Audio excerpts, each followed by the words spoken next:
मराठ्यांनी घराघरातून ठरवलं होतं मुंबईला जायचं आणि मुंबई जाम करायची. आता एक गोष्ट लक्षात ठेवा, सरकार सहकार्य करणार नव्हतं म्हणून मराठी मुंबईला येणार होते आणि जाम पण करणार होते आणि केली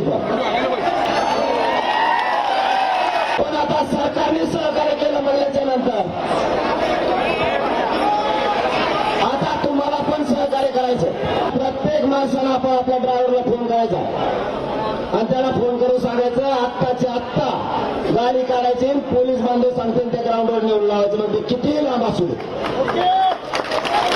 एकही गाडी रोडवर राहता कामा नये. स्वतः तुम्ही स्वयंसेवक म्हणून काम करायचं.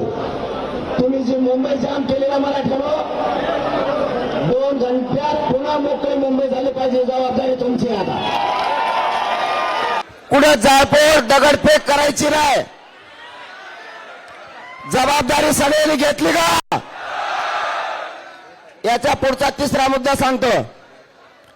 कुणी राजकारणी पक्षाचा कुणी पदाधिकारी असेल, नीट ऐका, तो खोट्या बातम्या पसरेल.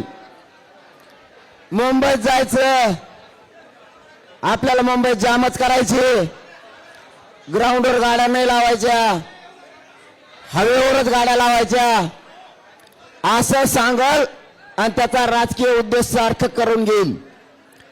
कोणाचाही ऐकायचा नाही. करोडो मराठी मुख्यमंत्र्याचा आणि सरकारच्या डोक्यावर विजयाचा गुलाल टाकून महाराष्ट्रात जातील. त्या सगळ्या मागण्याच्या अंमलबजावणी होईस तर मी मुंबई सोडणार नाही, ही मराठ्यांना शब्द देतो. आताही मला सरकारनं गोळ्या जरी घातल्या तरी मी बलिदान द्यायला तयार आहे, पण मागं हटायला तयार नाही. हे शब्द आहे माझा तुम्हाला.